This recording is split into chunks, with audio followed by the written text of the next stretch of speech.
Who's ready? Welcome back to Earthtones Live. I'm not even going to let the whole song finish because I accidentally played it all the way through before we came on the air, which is why I'm running 2 minutes late. I already see Stan Robbins. What's going on, everybody? Welcome to the it's not inaugural, is it? Which episode is it? We were rebooting it. We were rebooting it last week and had all sorts of, not all sorts, we had a couple of things happen, but it wasn't terrible. We pulled it off. I still stood up here and yacked and talked for a whole hour.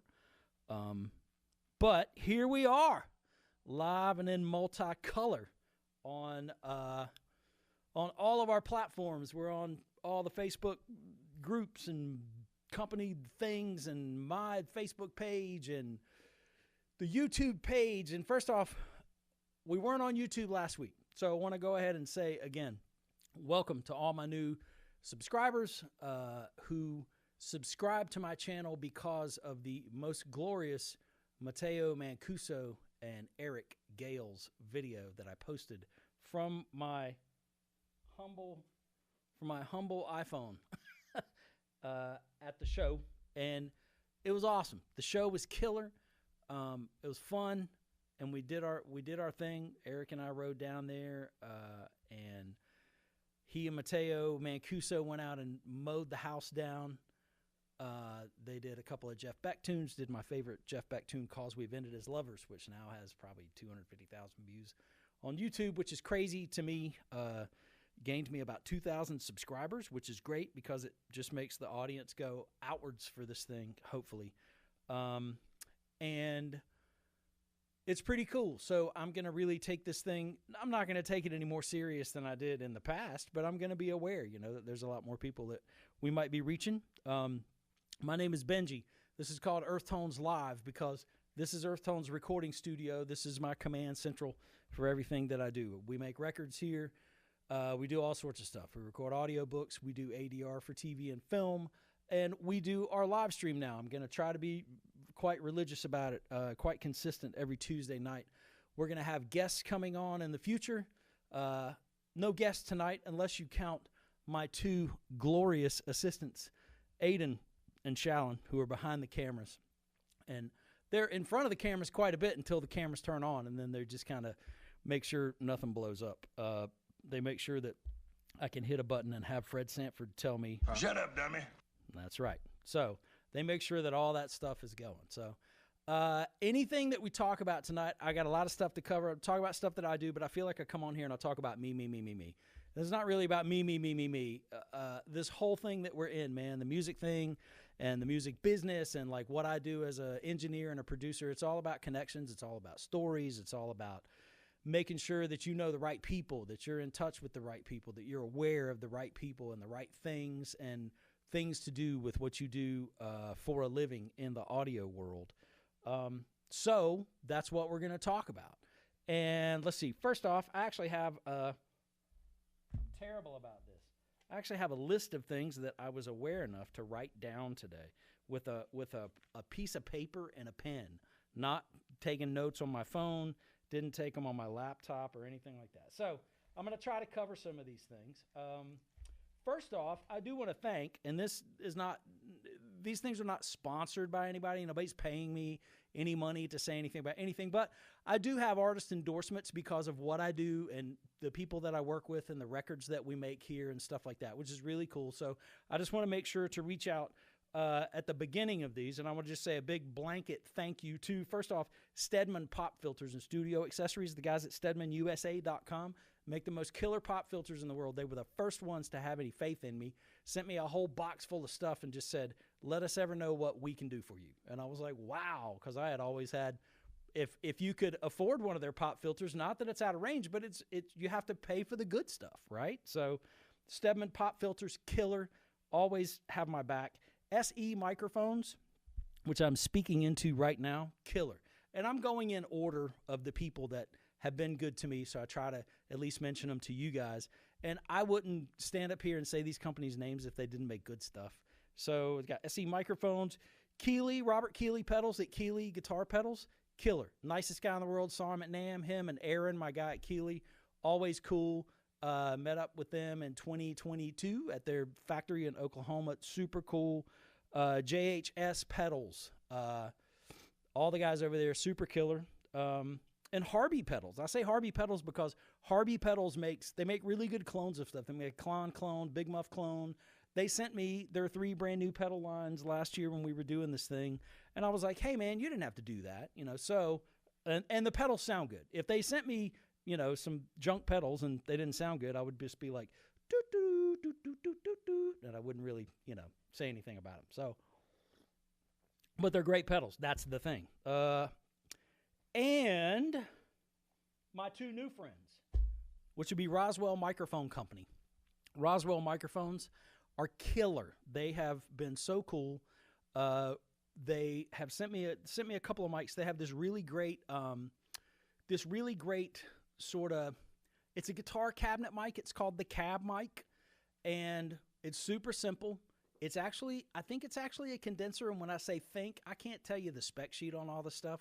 When I get this stuff and I use it and it's really simple, then to me, I'm just like, that's the easiest part of the whole thing. I want like one button to push. I want one knob to turn. I don't want a bunch of stuff. I don't want to have to recall things, although I do like recalling hardware stuff. I don't like to do that. So, super simple. So this Cab mic is a guitar cabinet microphone. So in other words, speaker cabinet. So you got your guitar, your half stack with the speaker, your head, and your speaker cabinet. You take this mic and you put it right on the middle of the speaker cone where you're not supposed to put a guitar mic. And the way that they have this thing EQ'd and set up is that you put it right there in that spot and it's money in the bank. And I swear to you, it is. I have used it. I have used it on Charlie Hunter's guitar, on a couple of records that we've done. And it's like you just put it in that spot and it's a no-brainer. You pull it up and there it is. Because you go looking for a lot of different tones with microphones on guitar cabinets and speakers and, and your Axis and all that stuff, right? Dual microphones. I get a ribbon. I get a 57 and a Beyer or a 57 and an AEA. So I will say Roswell Microphones killer. Plus, they sent me the Colaris vocal mic, which is the creamiest, silkiest sounding vocal mic. I think it's their take on like maybe a Telefunken 251, which I don't have enough money to buy a Telefunken 251. I wish I did. I kind of wish I don't, because the Colaris kind of kicks its ass for a lot less price. And now it's not cheap. It's not a cheap microphone. You're not going to pay like $100 for this microphone. And they go, oh, it's a Telefunken 251. Ain't going to happen. So that's a killer mic. They sent me that. I was like, great, I'm going to try this mic out. I put it on vocals, and I'm telling you, I left it up, and it's probably, I had a voiceover for something today, and I did not use the Colaris, but my Colaris is around here close. It's probably in the case sitting right next to me. It stays up for vocals on records now. So it's between it, my SE Rupert Neve condenser mic, and my big blue bottle tube mic. And this Colaris is not a tube microphone, but it sounds pretty kick-ass.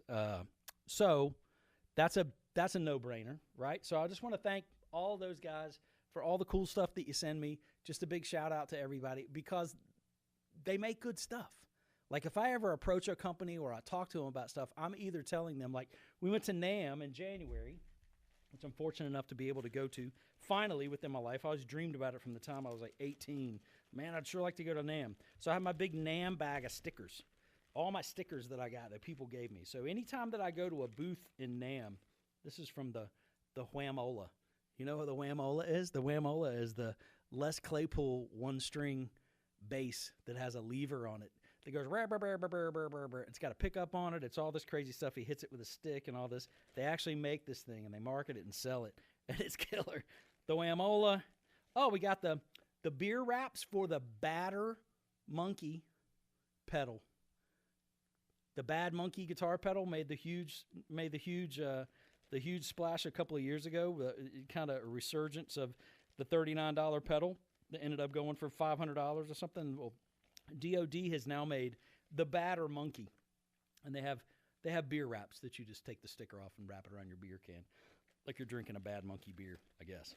Anyway, so all the people that I see at NAMM that I get all these stickers from, and I get all the business cards and all that stuff from, all the people that I see there, probably 90% of the time, if I'm not looking at a product that I've never heard of, I'm thanking somebody at the booth for a product that I already have, a product that I use every day. I try to let people know, like, hey man, I've got your so-and-so, so-and-so. Like, you didn't send it to me. You didn't give it to me. It's not an endorsement. I bought this with my hard-earned money, and I use it all the time. And people want to hear that. You know, companies want to hear that. Gear manufacturers want to hear that. They want to hear what you're using, like distressors. I've had distressors forever. If you know what an Empirical Labs distressor is, then you know. And I've had them. I have 3 of the hardware units now. I use the plug-in all the time.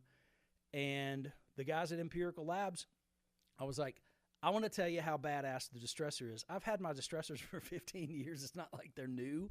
It's not like I'm going to walk up and tell them anything new about the distressor that they don't know. But I told them, I said, the distressor helped me understand how compression worked. Because when you first buy a compressor, or you actually see a compressor, the first control that always confuses you when you're young and you're not used to knowing why you have a compressor or what it does or why you need to use it is the threshold control. Can you guys tell me what the threshold does? In any just a simple term.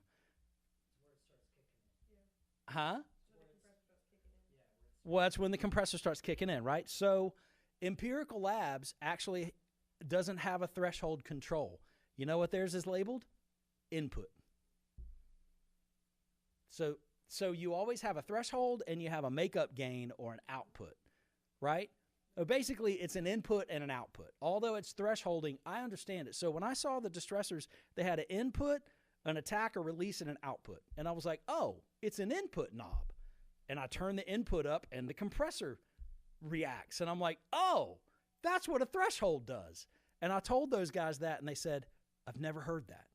And I said, you guys have been making these for 15, 20 years.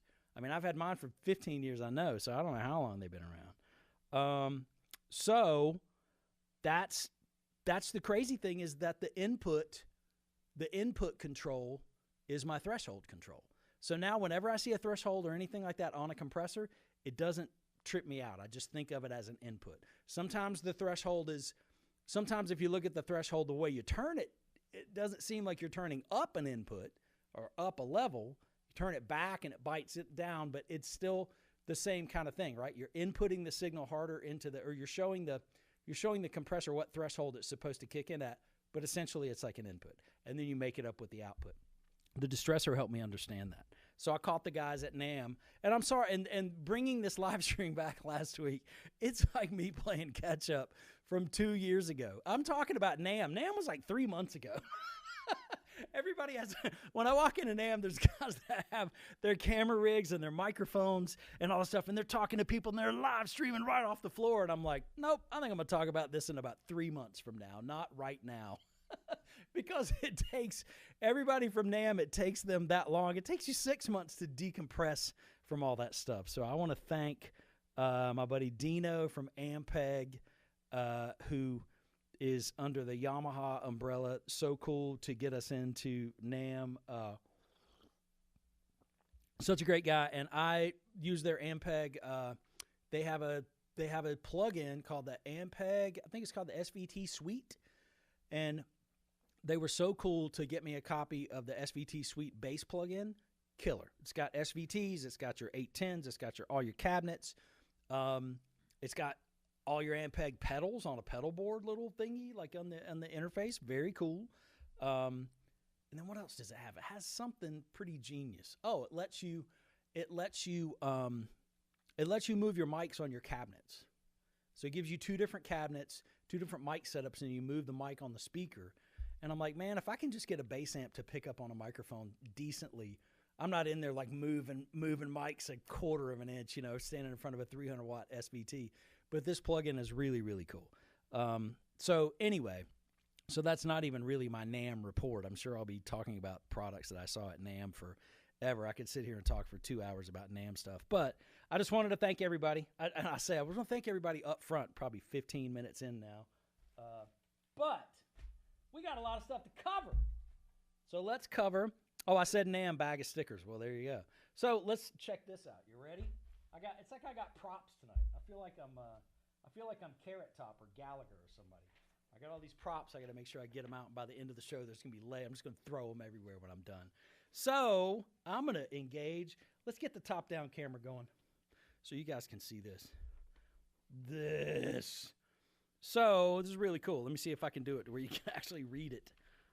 So Carmine Appice or Appice, or however you say his name. When I finally meet him in person, I'm going to actually ask him. I bet he'll tell you.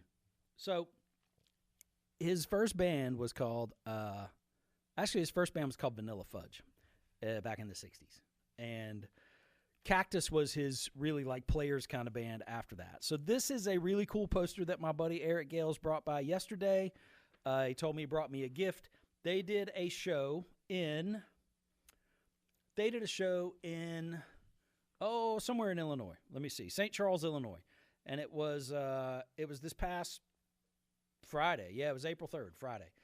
And so in this show, this is a show to talk about a release of this new record called Temple of the Blues 2. It's on Cleopatra Records. So Eric Gales had a guest appearance on that record. He's actually on the first tune. It is called Backdoor Man. It's a cover of the old blues tune Backdoor Man. So he plays guitar, sings. We did all of his parts here and shipped them to Carmine, who's the drummer. Carmine played in Blue Murder. He played in King Cobra. He played in Ozzy's band on the Bark at the Moon tour. He's had so many bands. It's ridiculous. But the funny thing is, once I got the files in and started communicating with him, I kind of looked back and I was like, wow, I didn't realize how many of his records that he was the drummer on that I used to listen to. Like it was crazy. So that was pretty cool. So Eric brings me that back, all signed by all the cats at the show. There's Carmine and Billy Sheehan, and of course Eric and Doug Aldrich. He played for Whitesnake for a while. Tony Franklin was actually the bass player in Blue Murder with Carmine and with John Sykes. Rest in peace. He was the guitar player for Whitesnake on the 87 really big hit record. So anyway, this was pretty cool. I got that, and I got a copy. I got a hard copy CD of the new record that we worked on. Song number 1, Backdoor Man, parts 1 and 2, which were recorded right here at Earthtones. Well, the guitars and vocals were. Anyway, so I thought that was pretty cool. Not to flaunt like, hey, I got a gift, but I was like, man, I got this cool poster. This is great. I got to get a frame for it now, hanging on the wall and all that good stuff. So let's see what else we got on our list of stuff to talk about before we get into some serious stuff. Talked about Roswell microphones, didn't I? Oh, I'm doing a seminar this coming Saturday from 9 a.m. until probably 1 p.m. I think I'm doing half day. I'm supposed to do a full day, but it's going to turn into a half day just because I had to book a session here too or something like that. Session where somebody... Look here, you big dummy. Oh, Jesus. Well, I am a big dummy. I don't know why they're coming to see me at a seminar. Shut up, dummy. I know. That's what I should do. I should shut up. So, anyway, the seminar is at Dark Pines Studios. And I know I got to be careful leaning on this thing. God, if I started the theme song again, what would I do? It'd be like 3 minutes before I could talk. It would just be rocking out. Dark Pine Studios in Graham, North Carolina. The lovely Max Deering is going to be hosting a hybrid recording seminar. And hybrid recording just basically means we're doing some of it. Hold on one second. Okay, cool. So basically, hybrid recording is a lot of like what we do. Like if you hear like with digital recording, I mean everything's digital recording nowadays. Most of it, 99%. Talk about working in a DAW, and we work like what's called in the box. Which basically means once we record the songs into the computer and into the workstation, the digital workstation, that we keep everything in that and we mix it all in the box. We don't use any analog stuff to mix with. But I'm getting to where I mix hybrid now. I have a summing mixer, so I mix analog. I use analog EQs when I mix. I use my distressors when I mix. I have these 2 new great pieces I use on my master bus, a big SPL. It's called a PASEC or a Pass EQ, master bus EQ, which is killer. My Heritage, they call it the Hairchild. It's like the fair. It's supposed to be. It's their copy of the Fairchild. Fairchild, Fairchild new $39,000. The Hairchild new $10,000. It's a steal. It's a steal comparative. So, but the all that stuff on the master bus and all that to say that we call that hybrid recording seminars because we're using analog stuff to record the stuff with, mics and mic pre's and stuff. We're mixing into Pro Tools, and then we're going to use a console, maybe a mixing console. Max has got a big old Neve down there, so we're going to use that to mix with. He's got all of his hardware routed into that. So we're recording digitally. We can edit digitally. We can tune. We can even EQ and use plugins, and then use analog stuff to mix with. And it's kind of the best of both worlds. So I'm doing a seminar at his place, Dark Pines Studios, and I'm trying to. Hey, there's Dale Lasley. Come on now. So let me see. I'm going to pull up Max's website right now. So if you need to find out about this seminar, I hope it's on his website. If it's not, you can find him on Instagram. He has stuck his mug right up on Instagram all the time now. Okay, darkpinestudios.com. Just go to darkpinestudios.com, and I'm going to drop it in the chat, in the comments. And when I do that, there we go. It's going to come to some of I think it's going to come to one of the Facebook pages and maybe the YouTube. I'm not sure.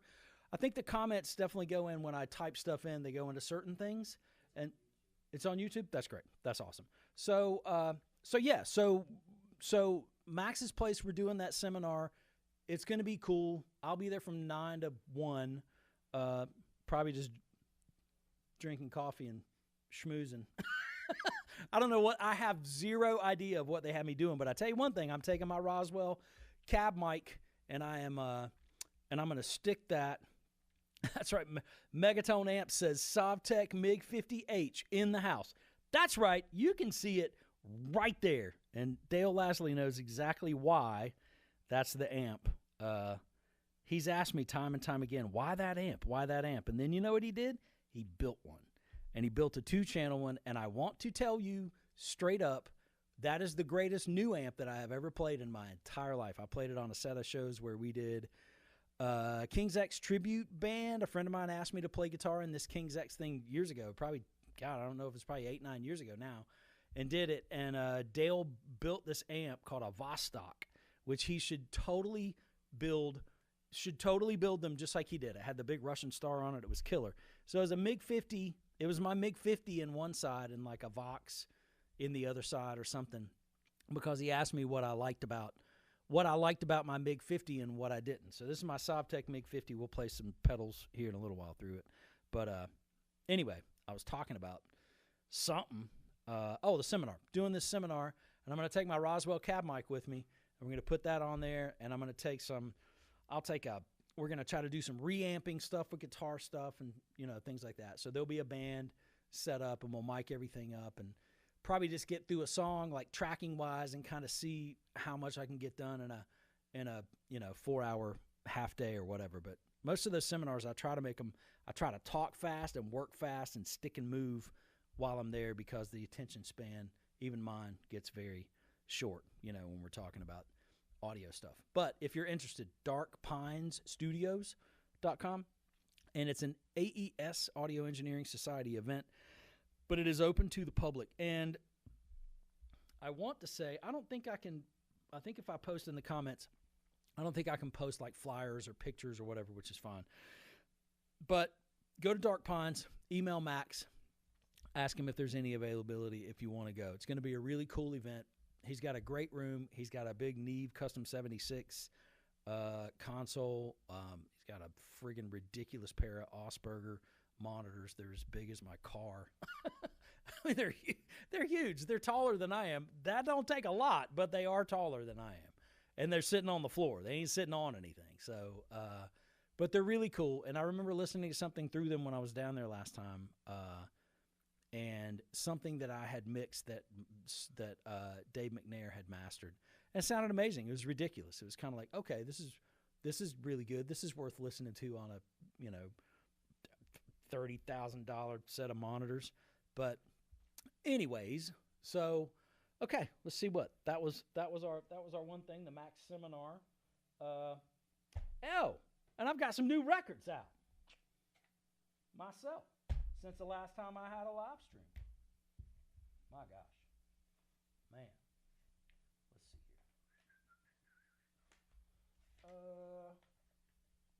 Let's see here. Okay. Yep, there it is, right there. Oh man. Camera battery. It's all good. So check it out. I'll put this under here. We'll take a look at it. That. Oh, look, it's all just so zoomed in.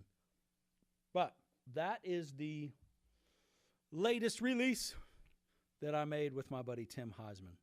And I was so inclined to call it the Johnson Heisman. I can't even say my last name. I said Johnsman. That's not good. The Johnson Heisman Conspiracy. This has 9 whopping songs on it. And it is a rock and roll album. It has a lot of fuzz pedals on it, and it's got a lot of slap delay, and it's got big drums played by Tim Heisman himself, and it has big guitars played by me, and it has all sorts of big sounding stuff on it. And I tracked it all here. And this is a perfect example of, and let me put some links to that to where you can listen to it, to where you don't have to go buy the old vinyl. But let's find here. Let's see if we can find it. Nope, it's not pulling it up. Let's see. Come on.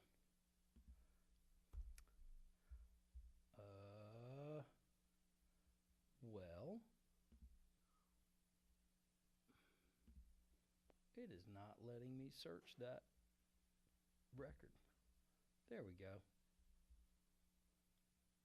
All right, let's see if we could get it in the chat. Not like when it was released, I did not put it in the chat and in my social media enough, but let's see here. All right.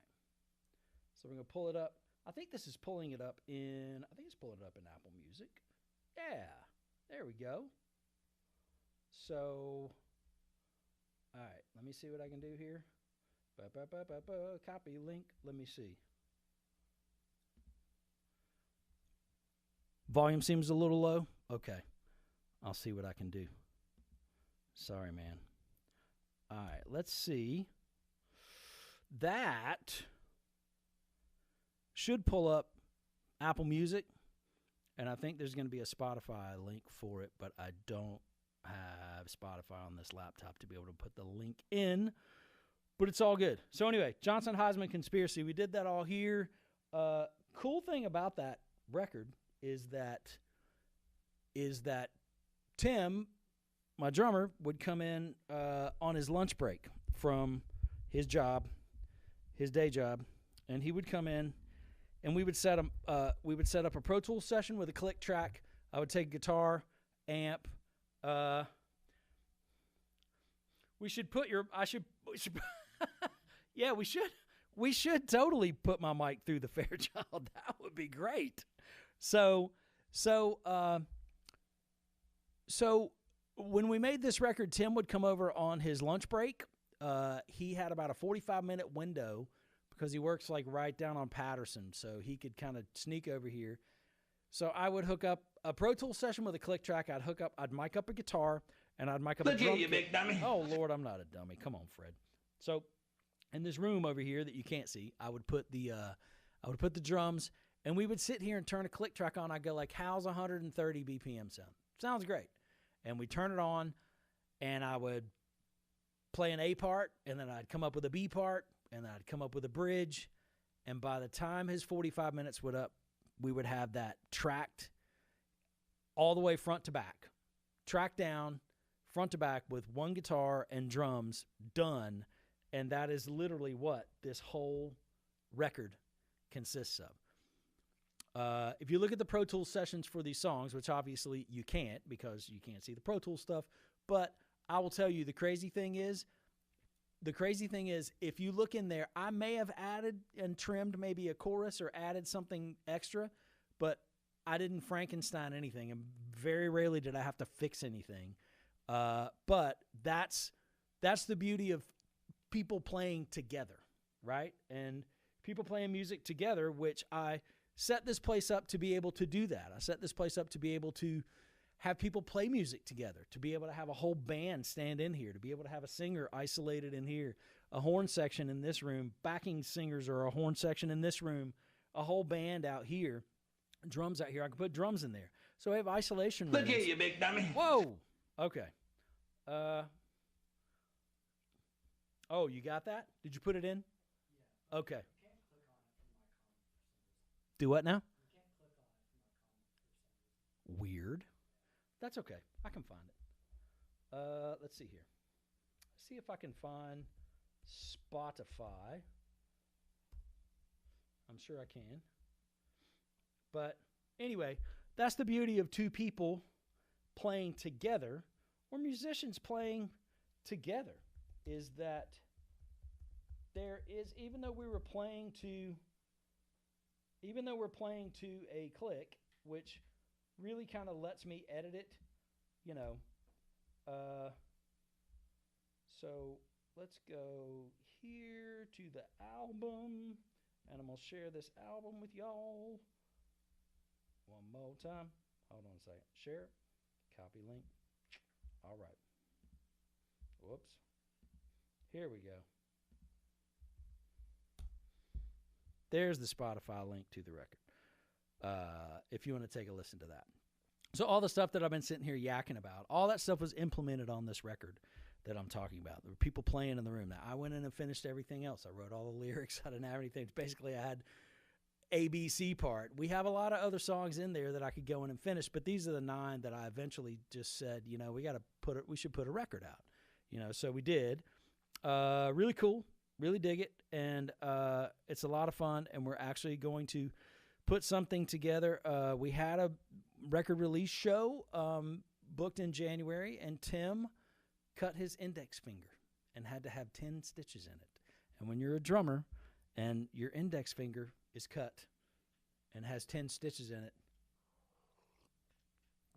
that's not a lot of fun to have to hold a drumstick and do any of that stuff. So anyway, we canceled that one and then said we're just going to do it again. So we're just waiting to do it again until everybody's schedules kind of gets right, and we're going to go out and we're going to do a record release show, just like everything else I've done tonight. My 3-month late NAMM review, right? And then I'll do a record release show about a year after the record's been released. Hey, perfect timing, right? Everything in its own time, right? Okay, so let's see what else we got to talk about. Okay. Now we're going to get down to the nitty-gritty, and I'm not talking about pedals. I'm talking about something I'm going to talk to you all about, and I meant to talk to you about it last week, but I'm glad that everybody's listening and everybody's watching, because I want to talk to you about AI. I know AI is a very broad term, and I know everyone is talking about AI. Everyone is talking about it, but it has finally gotten to me. Things will cycle around until eventually the tech will eventually affect you somehow. I can't say that's affected me, but I will say that I get calls, and here's the calls that I get. And we're going to talk about the pluses and minuses, and if Shal and Aiden want to chime in from behind the cameras, they were prompting me earlier, talking to me about some stuff.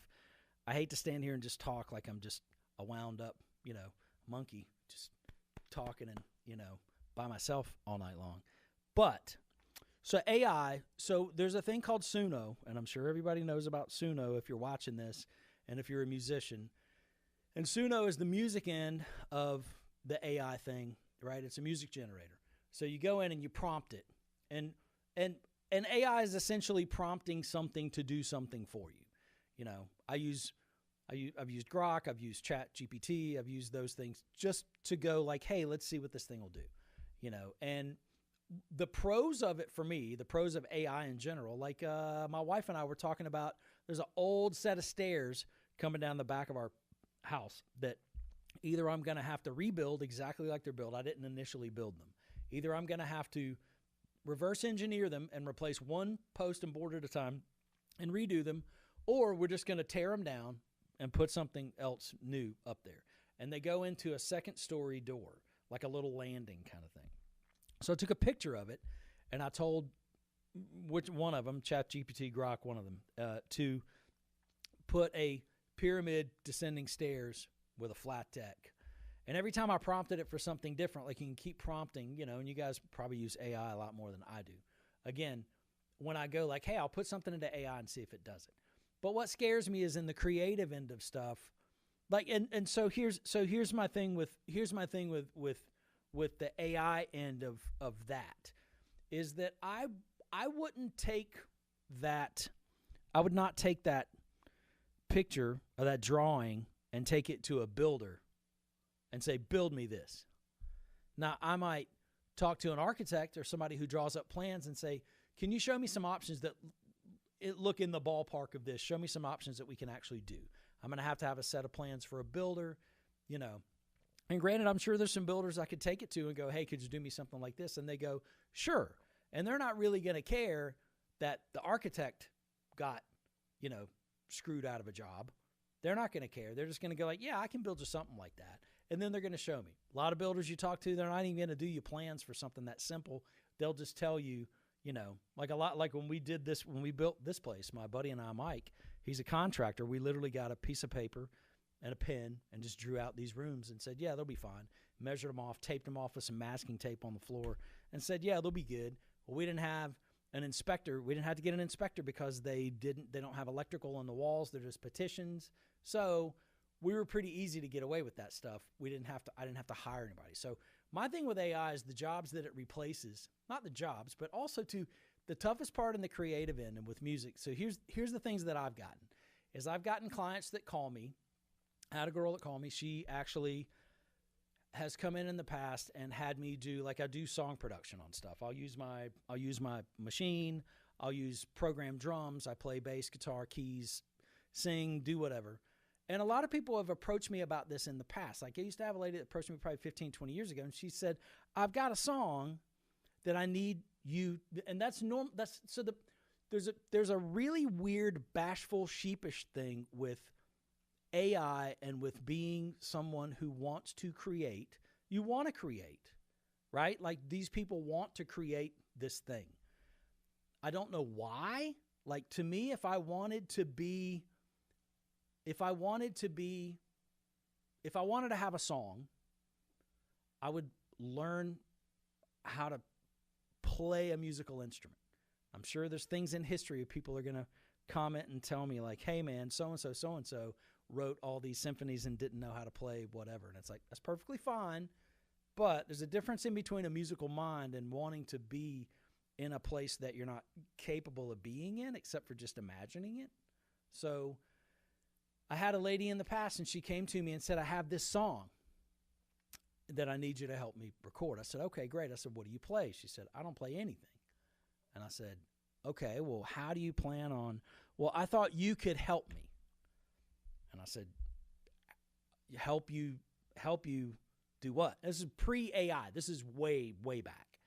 I said, help you like play the song, help you figure out the song. So I've had clients that contact me and basically they will come in and she'll say, it goes like, there's a some, and I'm listening and I'm like, she's sort of singing a melody, but she doesn't have, there's no note. She hasn't played a piano chord or anything on guitar, no musical reference for it. So I'm the guy stuck trying to figure out like, okay, what is this? And what'll happen is this, in that instance, I know in my heart that there is a song that she is mimicking or ripping off that she's changed the words to, but she won't tell me. Right? And I don't know. And I just say, is this a song that, it's just a song. I hear it like, and I'm like, okay. So then I'm like a mind reader at that point, right? Like I'm trying to get this thought out of this person's head. And what AI does for people like that is they go, I have this song. And I go, well, you don't have a song. You have a poem. You have some words. You partially have a melody. But then now with AI, what happens is that person doesn't care if they have a melody.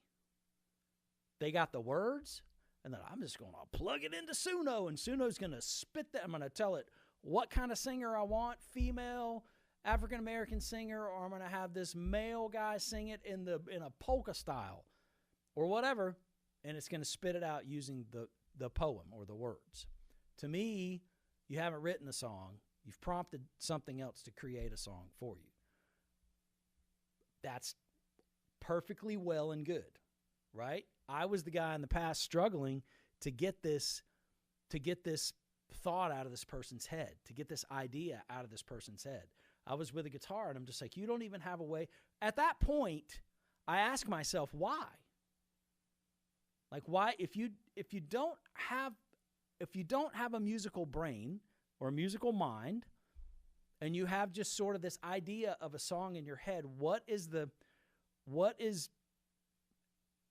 eating at you so hard that you have to make this into a song? You see what I'm saying? Is it the fact that it is the fact of where you want to be when it's all said and done. If you plug it into AI and you get there, you either want the accolades for it. I don't know if you feel so. I mean, it's so strange, and it's such a slippery, weird slope. But the fact that I have people contact me and say, I've written this song. And I had someone recently contact me about mixing a song. And I said, okay, great. I said, can you send me the tracks? They sent me the tracks. And what will happen is in these communications, and this is where it gets really weird, same thing as this lady before, this is where it gets really weird, is that with these communications, there's this sheepish kind of thing. Like, I get a lot of this look. If I start asking, they will walk in and tell me I plugged some shit into AI and it spit this song out, and now this is my song. They just walk in like this whole song's been done. And when I mix somebody's song, they're going to send me Pro Tools files, they're going to send me Logic files, they're going to send me the WAV files. These people that are doing this know nothing about that. They don't know the in-betweens of, I type some words onto a computer screen and it spit this thing out. Zero about the process of how to get it to me to mix. What they've started doing is coming to me because I think personally that I am their validation. Does that sound proper? Not me because I'm validating. I think I am their professional validation. Could go to any studio and get them to do it. But I'm the validation in that mixed by at whatever studio, And I'm just like, it's really weird to me. So I had another one. I had another one where the people that are trying to do it, and I think a lot of it too is like it's not wanting to spend money. I mean, man, if I can type some words into an app or a bot and have it spit me a complete song out, a complete song with way more shit in it than I would put in it production-wise, a ton of stuff, and do that, why would you come to me and pay me my rate to get it all played right if what you're listening to is validation enough for you to say, I did that, right? So I think what's happening is AI is a great thing when it comes to certain things, and it's not because it's my industry or anything like that, but it is really weird because when people approach me and they've used AI they don't tell me up front that they've used AI. And I'm like, well, what does that tell you? Do you feel bad about it? Or do you think I feel bad about it? Do you think I'm going to be mad about it? Or like, I just want to know what you're bringing me to work on. So I had somebody bring me a file that was all stemmed out. So what happens is AI, like Suno, will spit out, you type in whatever prompts you want to type in, and it spits you out the whole thing, right? The whole thing. Everything mixed. Here's your 2-track of everything. And then you can get it stemmed out. But what it doesn't do, unlike if you do it here or if you do it at another studio or if you really play and record yourself at home on a DAW multitrack, it doesn't create the individual instrument tracks before it puts them together. It puts them together and then it extracts them one at a time out of the sum of the whole thing. And when you do that, it sounds terrible. So I got files in from a client who brought me a song to mix. That's all they said. Brought me a song to mix. I said, okay. I got the song and I was just like, geez, man, these tracks sound terrible. Like there's like bleed in them. Nobody told me it was AI. I had to figure it out myself. And I said, hey, where did you do these tracks? Did you do these at home? Yeah, I did them at home, which is a valid answer. A valid answer, right? Yeah, I did them at home. I said, okay. What software did you use to record them with? Did you use Logic? I used Suno. And I was like, Suno? I don't think I've ever heard of Suno. There's a million DAWs out. And this is not long ago. This is probably 6 months ago. Hey, Wayne Jarrett. My man Wayne Jarrett is in the chat. And guess what? Guess what I got queued up to play? Look at that.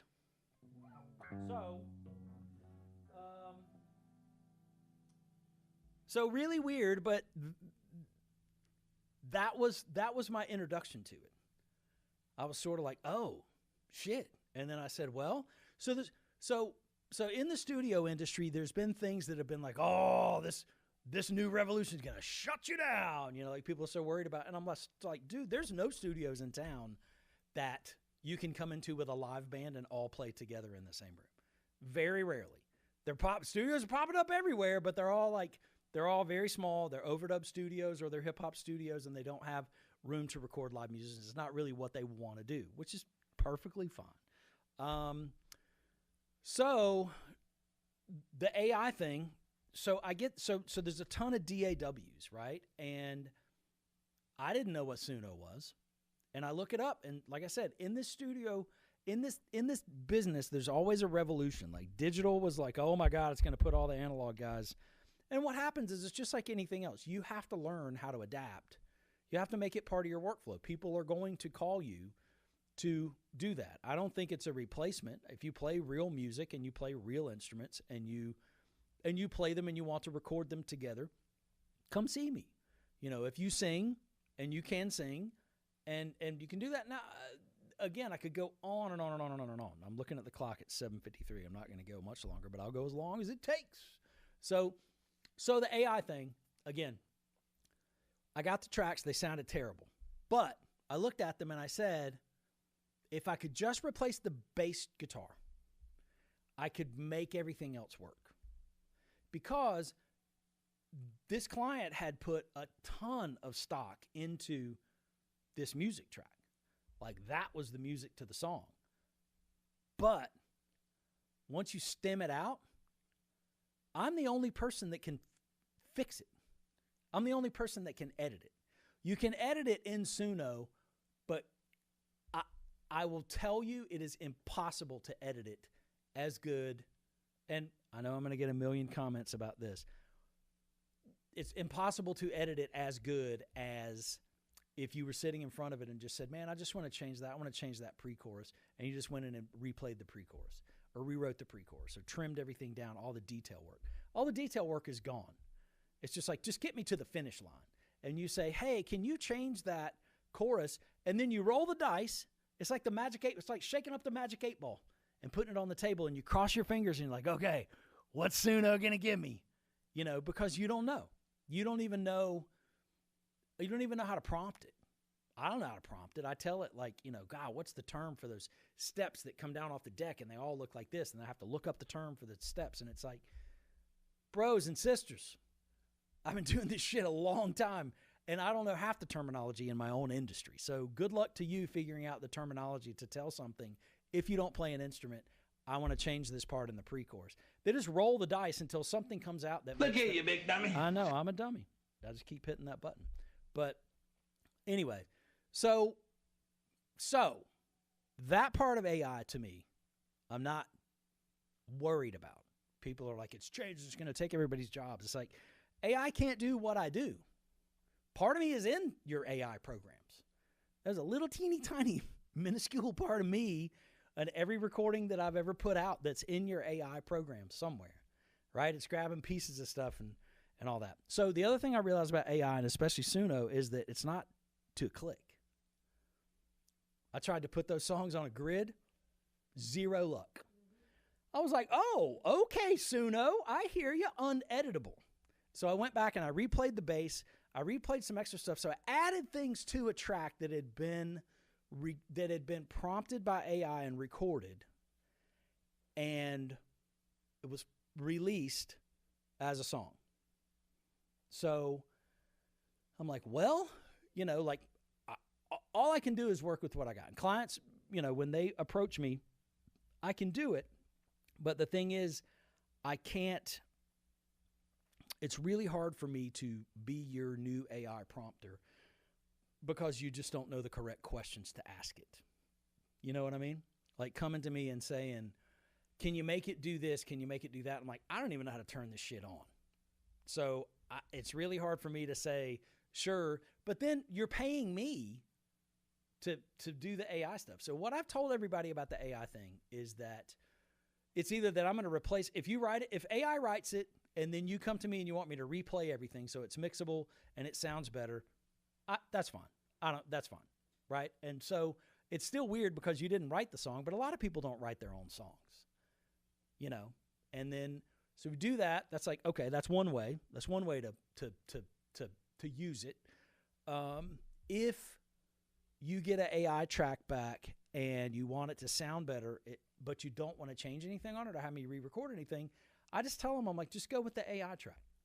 And you can sing it in here, but the AI track as a 2-track without being stemmed out is going to sound way better than stemming it out and putting it back together and asking me to like touch it so you can say it went through a real studio. It's like, that ain't cool either.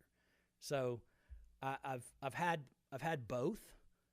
Like I have a girl that comes in here that does, we do production on stuff. She writes and, same thing. She has vocal melodies and she'll sing them and put them on a voice memo and send them to me. And she sent me this whole thing and said, I got this new song I want to record. And then I said, okay, that's great. We booked a session and sent me a messenger thing or sent me a message, and it said, here's the track we're going to be working on. And it was completely produced with vocals and everything, like everything, not her singing, vocals, female vocals. And I was like, and I was confused because there wasn't a disclaimer with it that said, this is AI. I just typed my lyrics into AI. And I was like, I was confused. It was just like, what's my role in this? What am I doing? You just sent me a song that's completely finished with somebody else singing on it. And I was really confused. I was kind of like, okay. And then I thought maybe it's a cover song, and I didn't quite get it. And then the request was, can you help me? Can we change some things? And I said, no, we can't change anything. Like, you can reprompt it, but it's going to give you a different song. So, it's so weird because it's become this thing. And I have another person that has contacted me through email about these songs that he's written and trying to shop them through me for certain things, like very spec writing things. Like I have these songs that I've had these songs that I've used Suno to write about this, and this, and they're really great, and we can change things and we can edit things and we can do stuff. And it's like, I would really like to shop them to whatever, if you have clients that are looking for that type of stuff. And I'm like, I just tell them, I'm like, just use the AI stuff, dude. And good luck with it. Not like but I mean, that's your thing. You're not a musician. You're not a songwriter. You're not a songwriter. You're a word writer, and being a word writer and being a poet is super cool. Super cool. Being a lyricist is great, but lyricists normally team up with people who are musicians. They co-write. You get a lyricist that goes, man, I got a great title for a song, and they give you a title to the song. Songwriter goes, rig-a-dig-a-dig-a-dig-a, and writes it, and it's great.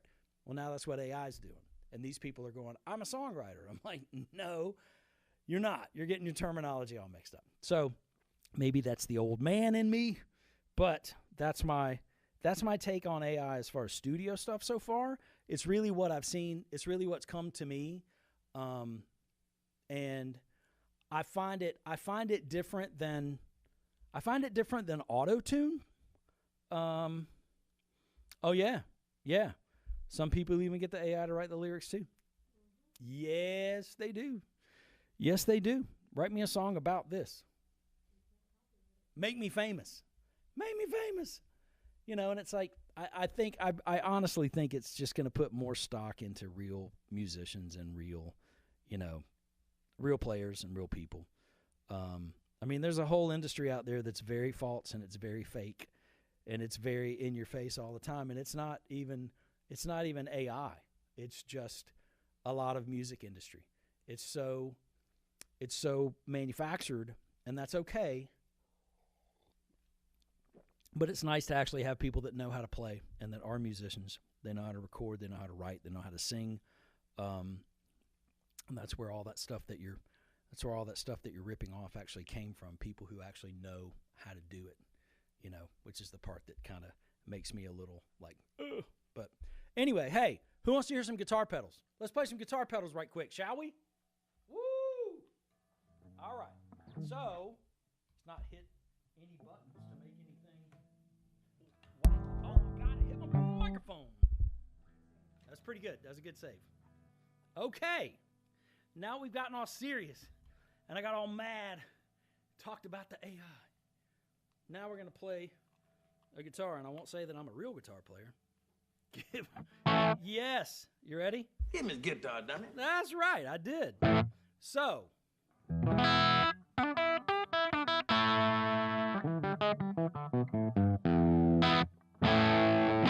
Terry Von Cannon says, AI got no soul. There, yeah, I said it. Well, I think you're right. Well, you can prompt it to have soul. Prompt it. Just tell it you want it to be more soulful, Terry, and it'll be more soulful for you.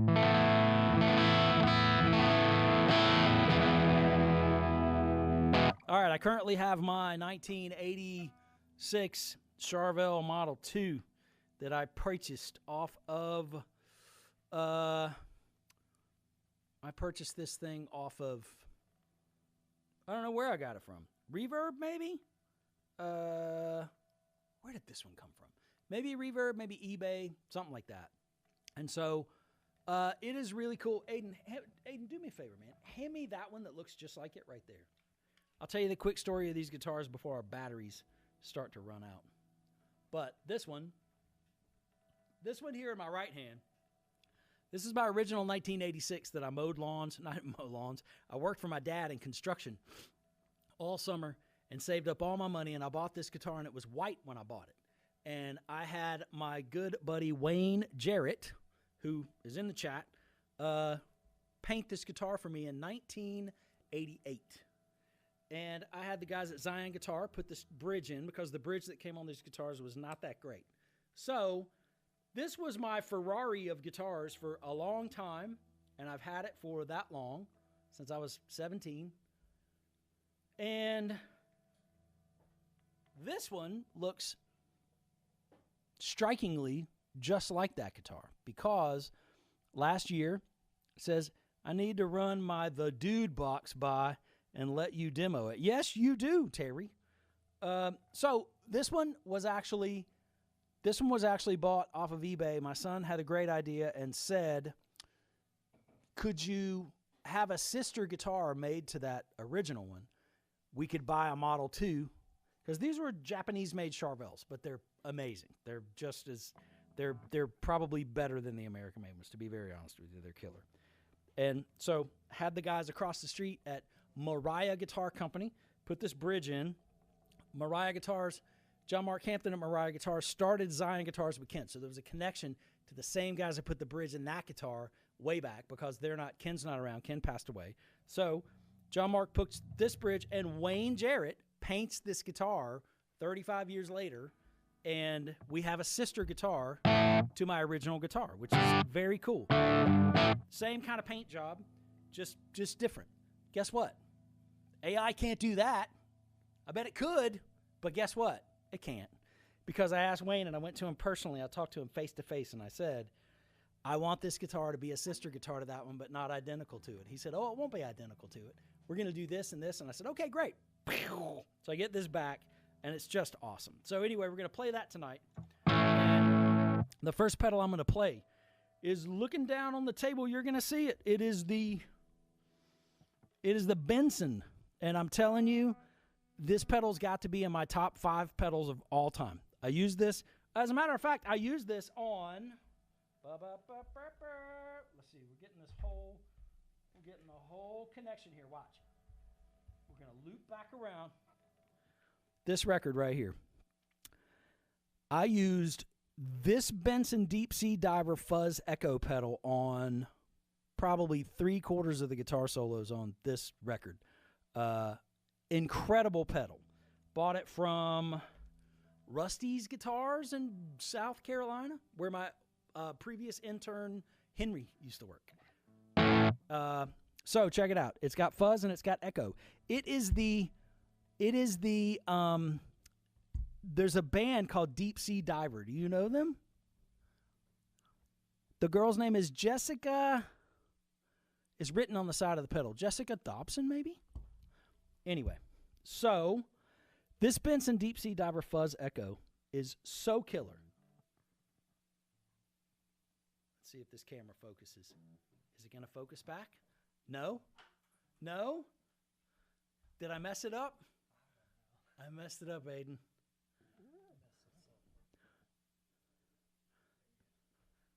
Boom! Back in focus. So, this is my Sovtek MiG 50.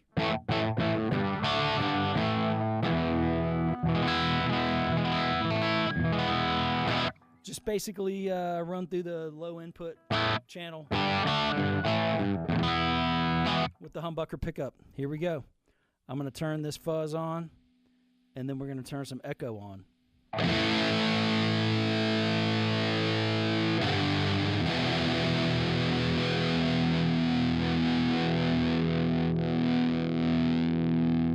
My Lord.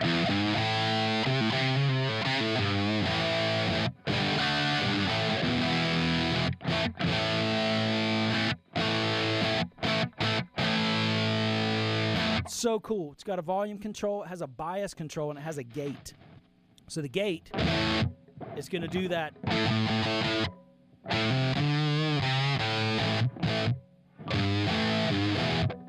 I don't think.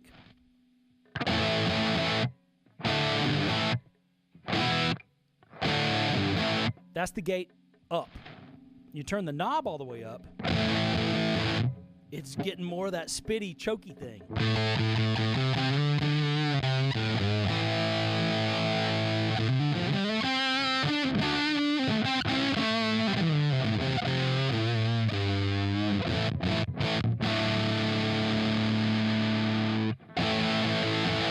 Thank you, Jason Ridge. That pedal does sound sick, right?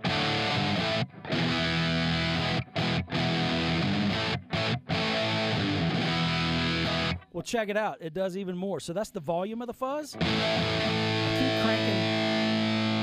keep cranking the volume. And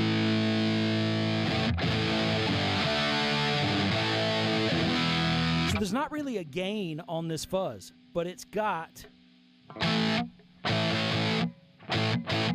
It has a bias control. And if I turn this gate all the way up,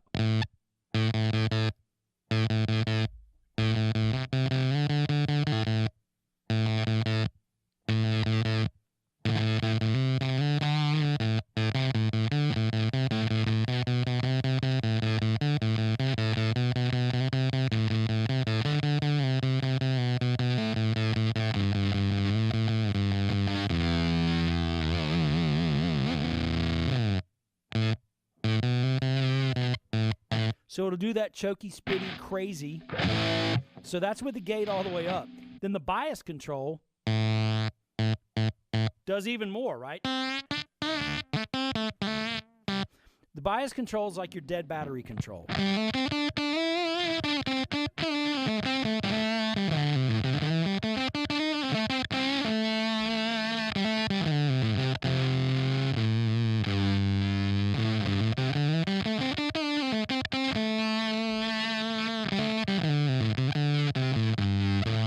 That fuzz is ridiculous. The fuzz is ridiculous even with just the fuzz, no echo, right? So let's try some echo, shall we? If you look at it, I'm going to put it back on here. If you look at it, it's got an echo knob. So what we got here is a bias and a gate, and we got a volume. That's all three for the fuzz, which is kind of weird. But then these three are for the echo, and it's just got a knob labeled echo. So that's sort of your mix knob. Yeah.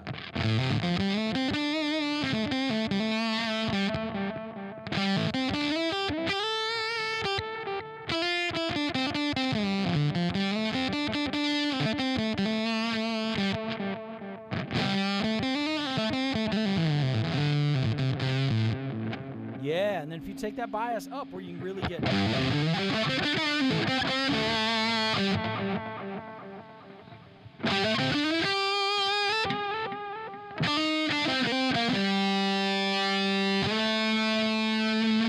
So the cool thing about this pedal, did my microphone level go down? Really weird. Anyway, maybe my guitar is just loud as hell. So the cool thing about this pedal is that you would never expect fuzz and delay to be in that, but when you dial that bias up, it's like a distortion pedal. It sounds like a Marshall. So I cut the echo off.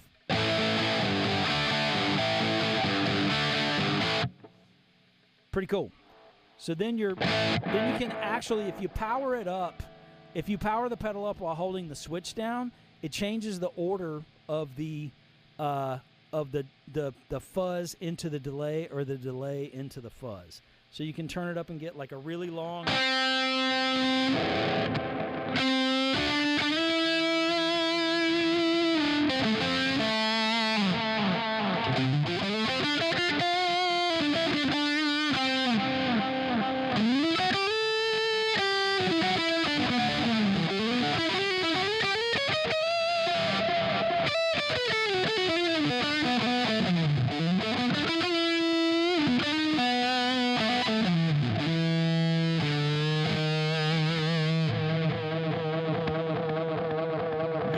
So that's what you're talking about.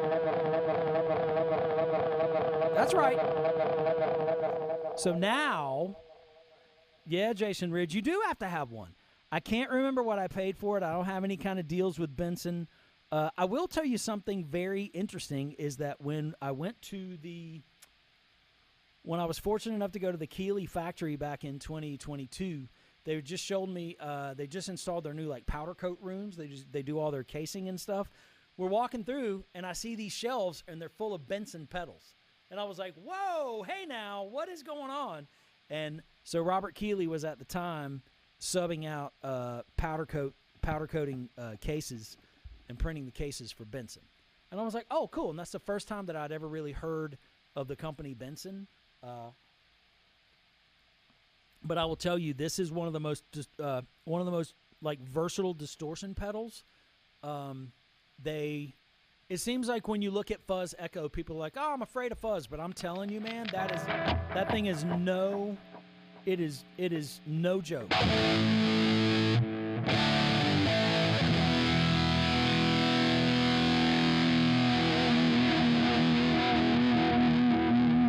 It's ridiculous.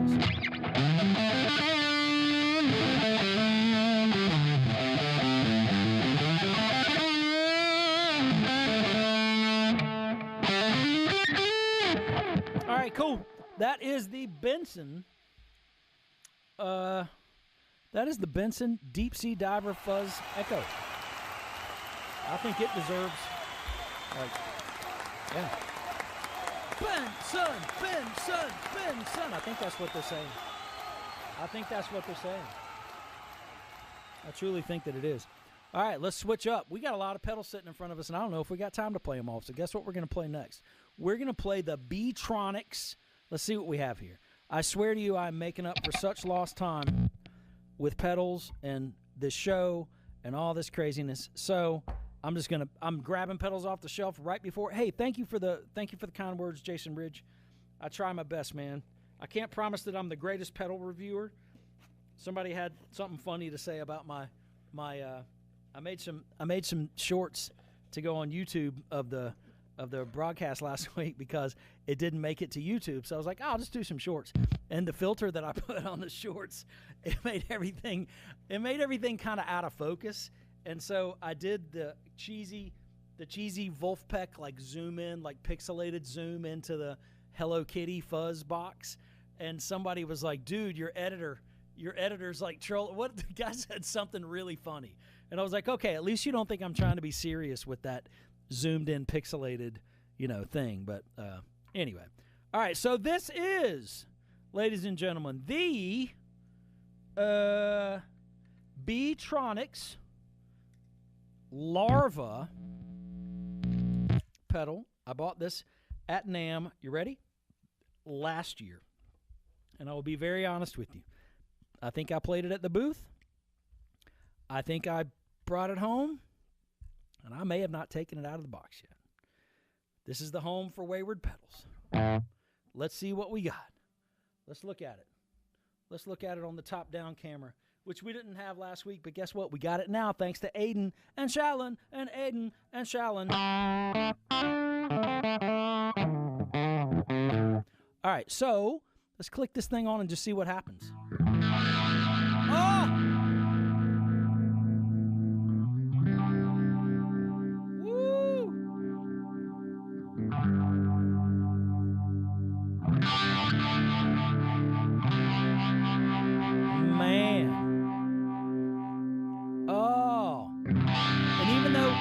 Even though the controls on it are so small I can't read them, I'm kind of like, okay, I think that light flashing by that knob is maybe the rate knob. So I turned the rate down, and lo and behold, it went down.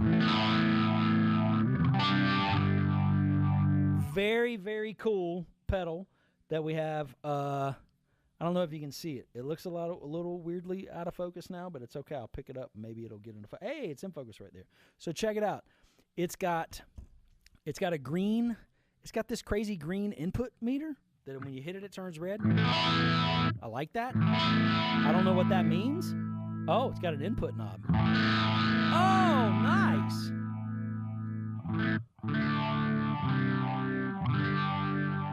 Danny Mull, you like the B-Tronics Larva? Look, I will tell you, the B-Tronics guy, the design on his pedals is ridiculous. If you take this pedal, I'm not going to take it apart right now, but if you take it apart, the circuit board on the inside of them, all their circuit boards are custom made, and they all look like bees. They're all the shape of like different bees, which is pretty crazy. I mean, if you're going to pay that much for your pedal, they're not bad, but they're not, cheap. So yeah, the spacer sounds good. Let's see what else it does. Uh-oh. What did I do? What does that do? Ah. Okay. We're going to turn some knobs. Oh. Oh. Okay.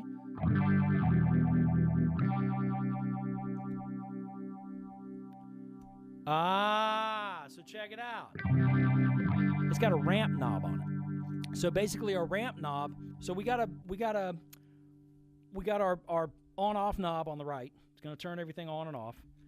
Yeah, this camera's still out of focus. It's so weird. I don't understand why it's doing that. It looks great here. I think I've got it in focus now. Never mind. Never mind. So this one's got a ramp knob on it, meaning that we cut it on and off here with this right switch. That's your bypass. So your ramp you're going to hold down. And if you watch these lights are flashing. They're flashing in the tempo that that the phaser is actually phasing. Where, and you see this doing it. When I hold this down, it slows down. Right? And I think it actually goes over to the other side. It's got two sides to it. So I think there's a setting on the other side. Like two different, like... Okay, so what it does is it switches sides and it lets you set up two independent phasers on each side. And as you ramp between them, like if we go to this one and we make it super fast. Let's go to this one and make it super fast. See how fast it'll go.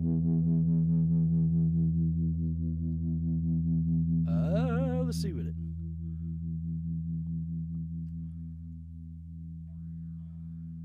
Okay, so you got the slow side over here, which we have set slow, and then we ramp it, and it fades over to the left side, which is faster. And then we let it go, and it cuts that back to the right side. Oh, that's insane. I have no idea what these switches are doing.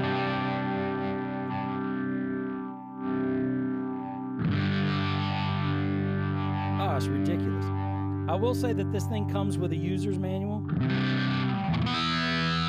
that I'm probably going to need to read just to make sure that it's doing its thing. But the cool thing is, too, as many knobs and switches and bells and whistles as this thing has on it, it's actually pretty simple to use.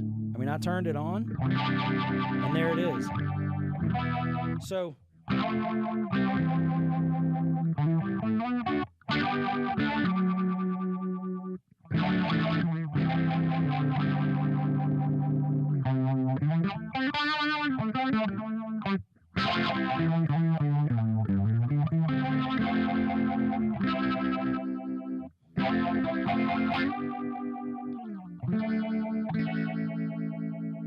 Yeah, that's a great one. All right, so whenever I do feel like I have a little more time, I'm going to dig deeper into that one for you guys, but that is the one and only Larva phaser. I think it's called like a biphase or something like that. From, the good people at Beatronics. I'll put that right here. I got two more pedals. Somebody comment, do you want the Earthquaker?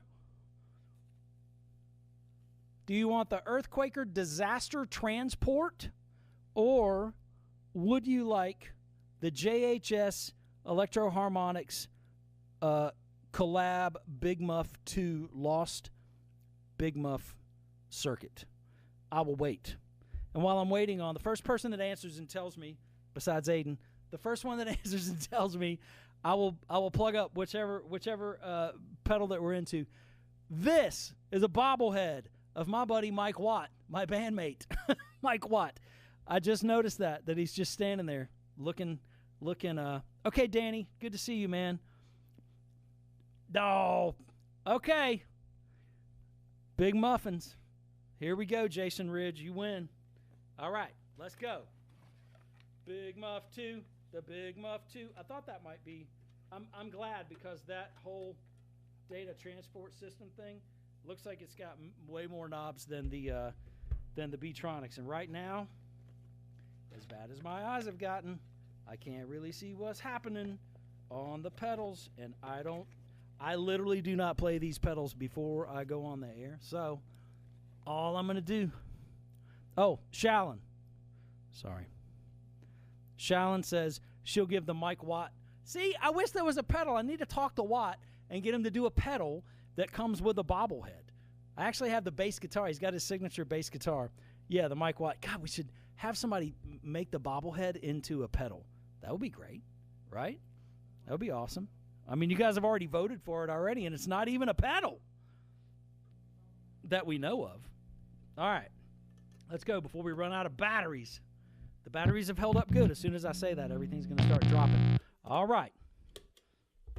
For right now, there's my guitar, and just like I always said, I'm going to turn them all up to noon. It's just where we start. I don't know why. I don't know who made that rule that we all start at noon, but here, in all its radiant, in all its radiant big red box glory is the Big Muff 2 by JHS and Electro Harmonics. It is a put the pedal inside the bobblehead. Yes! Yes! That's what we could do. All right, are we ready? That already sounds better, and I haven't touched anything.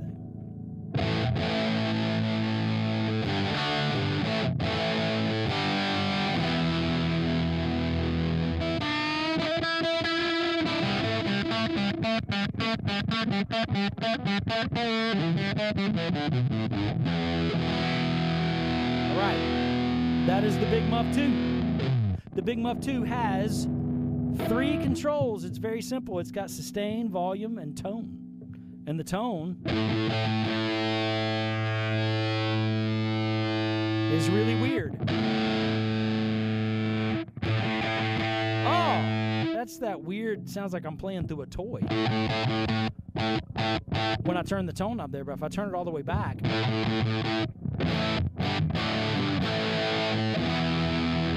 All right, that's cool. Let's turn the sustain all the way up and see how fuzzy it'll get.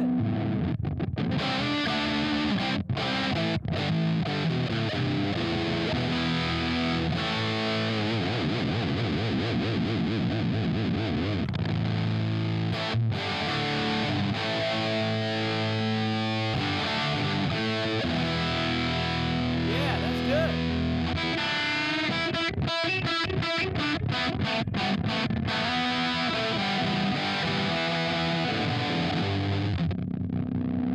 Now, that's what I like. Okay, that's what I like about the old Big Muff is that it doesn't have a gate on it. Listen.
Tone knob is crazy.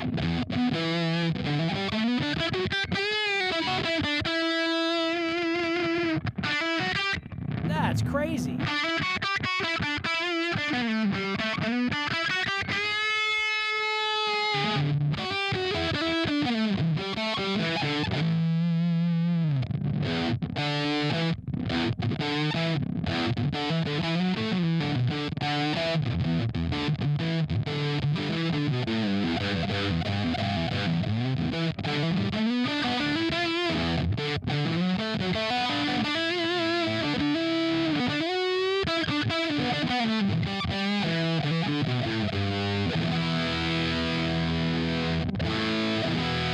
The tone knob on this one is really weird, but it's really cool. So that's the volume and the sustain all the way up on this rascal. Check it out.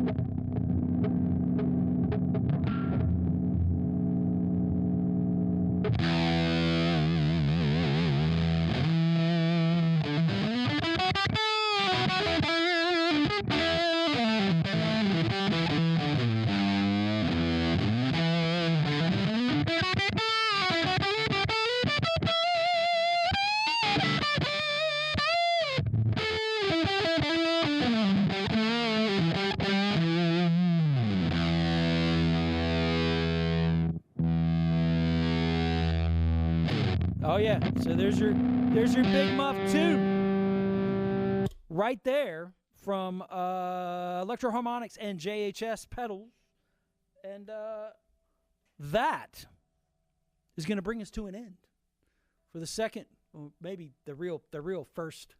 What are we going to call it? It's not a reboot, not a reboot. What are we going to call it? Season 2. I like it. Season 2. Season 2 of Earthtones Live. Thank you guys for hanging out, listening to me babble about all kinds of stuff. I appreciate it. I appreciate each and every one of you watching. Yeah, Megatone amps, pedal porn. I need to get a couple of those. I need to get your boost, and I need to get this fuzz that you made that I saw that I haven't even contacted you about, but I need to. So, yeah, so that's your 3 pedals for the night. I think I got enough to keep doing 3 pedals every week for, I don't know how long that I haven't taken out of the box that I've just either bought or whatever. I got a couple of cool ones back there. A lot of them are just drive pedals, so I don't want to bore you with like, here's another overdrive pedal or here's another fuzz pedal. But fuzz is cool. And you saw from the deep sea diver Benson fuzz and from the Big Muff and from the modulation pedal, the crazy Beatronics. But anyway, I'm Benji. This is Earthtones Recording, and this is Earthtones Live, and we are going to get out of here. I appreciate it. I will see you next Tuesday at 7 p.m., and I look forward to it. Thank you. I'm out.